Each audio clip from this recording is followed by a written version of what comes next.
I'm Greg Fossilman Raymer. In this lesson, we're going to talk about one of the fundamentals of the game, opening the pot. Now that may sound a little strange to you, right? But it isn't. In fact, opening the pot is just poker speak for being the first player to voluntarily put money into the pot. Of course, there are some do's and don'ts when it comes to opening the pot, so let's get started. Before we talk about the specifics of opening the pot, let's discuss why we want to open the pot. Since we've already learned that we want to bet with a purpose, there needs to be a reason before we voluntarily get involved in any hand. Now, the main reasons to open a pot are simple. We have a strong hand, we have good position in the hand, or we have both. With these thoughts in mind, what are we trying to accomplish by opening the pot?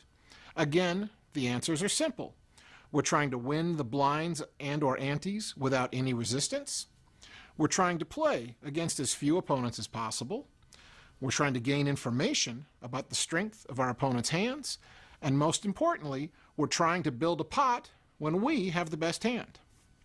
Now, what does all of this mean, you may be asking? It means that when we open the pot, we typically want to raise. Let's say blinds are 50-100 and we're in middle position with pocket tens. The action folds to us and we decide to just limp in by calling the 100. Does this accomplish anything?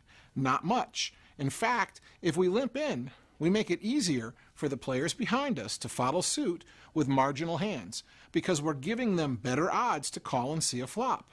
What's more, we have no idea of what cards they may be holding or what the players in the blinds may be holding because we haven't put them to any sort of real decision. Now let's look at the same hand, but instead of limping in, we decide to make a standard raise before the flop. Now our decision to open the pot has some purpose. By raising, we force the players behind us to fold marginal hands that they might have played for a call, and we can begin to put players who call on a narrower range of hands in relation to our own. In addition, by raising pre-flop, we are effectively taking the lead and telling our opponents that we have a strong hand and that they should respect this. Now, this can make it easier for us to steal the pot with a continuation bet on the flop, which is something we'll discuss in a later lesson.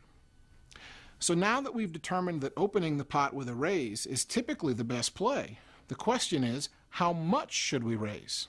That being said, the most important thing about your pre-flop raises is that they should remain consistent from hand to hand and level to level. If you're in early position and raise 3 times the big blind with aces, you should make the same raise in late position when you're holding suited connectors like 7-8.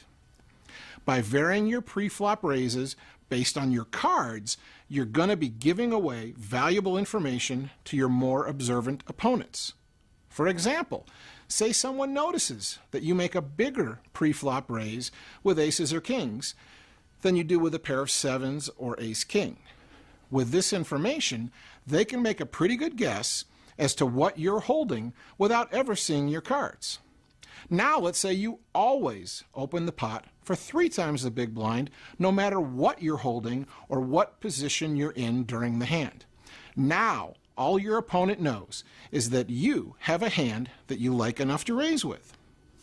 The same concept holds true when antes come into play, though you will probably want to raise a little more to account for the additional dead money in the pot. Usually, adding an amount equal to about half the antes onto your standard 3 times raise is sufficient. For example, let's say the blinds are 100-200 with a 25 ante. At a 9-player table, this means there is 525 in money in the pot, 300 in blinds, and 225 from the antes. If your standard 3 times raise without antes would have been 600, your raise with antes should probably be 700, 725, 750.